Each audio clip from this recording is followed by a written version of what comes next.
a constitution bench upheld the Supreme Court judgment of 2014 that invalidated a legal provision requiring the Central Bureau of Investigation (CBI) to take prior permission before investigating corruption cases against senior government officials has a retrospective effect. Indian Prime Minister on Saturday last week announced the launch of the India-Middle East-Europe Mega Economic Corridor, an ambitious infrastructure project aimed to connect India to Europe via West Asia.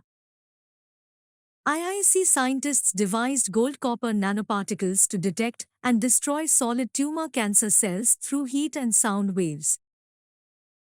The Union government's decision to relax 20% customs duty on apples imported from the US at the recently concluded G20 summit. Ms. Seetharaman, the 12th India-UK Economic and Financial Dialogue signalled that India's first priority was to commence listing of firms at the International Financial Services Centre, IFSC, Gift City. Brazilian President Lula da Silva set forth the country's priorities during its upcoming presidency of G20. The United States and Vietnam warned against the threat or use of force in the disputed South China Sea.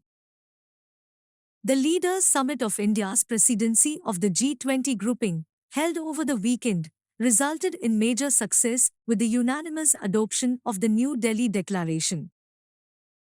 China on 11 September, in its first official reaction to the G20 summit, said it welcomed the New Delhi Declaration, which had reaffirmed that the G20 was a forum for economic cooperation and not a platform to resolve geopolitical and security issues. Food prices increased sharply in 2019 and has climbed in most years thereafter. In July this year, rise in food prices exceeded 11%, the highest in a decade. Huawei's Mate 60 Pro showcases China's prowess with Kirin 9000 processor and 7 nanometers chip manufacturing. The Union government has constituted a committee headed by former President Ramnath Kovind to explore the possibility of conducting simultaneous elections to the Lok Sabha, the legislative assemblies, municipalities, and panchayats. China announced a series of measures to revive its slowing economy. The People's Bank of China has been cutting repo rates to ramp up the domestic consumption.